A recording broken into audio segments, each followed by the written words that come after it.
नमस्कार, मैं मानवी ठाकुर। आप देख रहे हैं न्यूज 24 फास्ट एक्सप्रेस। आज की कुछ खास खबरें। गोंदिया की गणेश भक्त ने गाय के गोबर से श्री गणेश की मूर्ति बनाकर अपने घर में गणेश चतुर्थी के अवसर पर स्थापना की है। इसके माध्यम से उन्होंने गौ रक्षण और गोबर के महत्व को समाज के सामने प्रस्तुत किया है। खास बात यह रही कि इस मूर्ति के विसर्जन के बाद इसमें डाले गए फलों के बीच नए पौधे का रूप लेकर वृक्ष स्वरूप श्री गणेश की याद दिलाएंगे और पर्यावरण का संतुलन बनाए रखने में मदद करेंगे। हाल ही में राज्य सरकार ने गणेश उत्सव को राज्य महोत्सव का दर्जा देते हुए मूर्तिकारों और गणेश भक्तों को पर्यावरण अनुकूल गणेश मूर्तियां बनाने और स्थापित करने के निर्देश दिए हैं। इसी क्रम में गोंदिया शहर से सटे चुटिया गांव की लक्ष्मी गौशाला की संचालिका प्रीति टेम्भरे ने गौ रक्षण का संकल्प लेते हुए और गोबर का महत्व समझाने के लिए गाय के गोबर से अपने हाथों से श्री गणेश की मूर्ति तैयार कर स्थापना की है। इससे पहले भी प्रीति टेम्भरे ने अपनी गायों के गोबर से अगरबत्ती, धूपबत्ती, राखी, श्री गणेश की मूर्ति और अन्य शोभा सामग्री बनाकर गोबर के महत्व को लोगों तक पहुंचाया है। इसी वजह से टेम्भरे परिवार ने गणेश भक्तों को यह संदेश दिया है कि मिट्टी या प्लास्टर ऑफ पेरिस की मूर्तियों की बजाय गाय के गोबर से तैयार बीज युक्त सीड्स युक्त मूर्तियां स्थापित करें, ताकि गौ रक्षण के साथ साथ गोबर का महत्व भी उजागर हो और पर्यावरण की रक्षा करते हुए गणेश उत्सव मनाया जा सके। काय सांगाल, यावर्षी गणेशाची मूर्ती आहे ती गाईच्या शेणापासून आपण तयार करून मांडली आहे, काय यामागचा नेमकी संकल्पना आहे?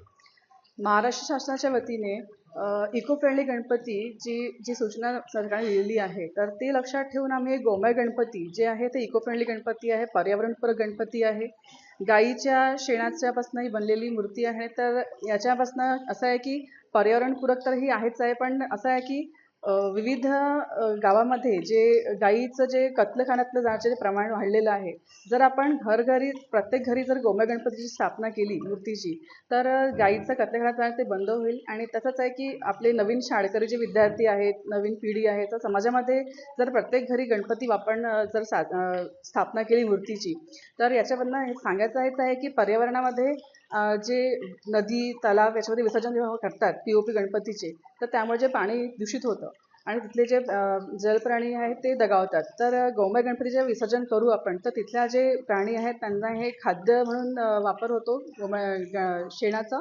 आणि जर आपण तेच विसर्जन घरी आपण एखाद्या पॉन्डमध्ये केलं किंवा कुंडीमध्ये केलं, तर त्याचं जे पाणी आहे त्याच्यात सीड गणपती पण आम्ही तयार करतो गौशाळेमध्ये।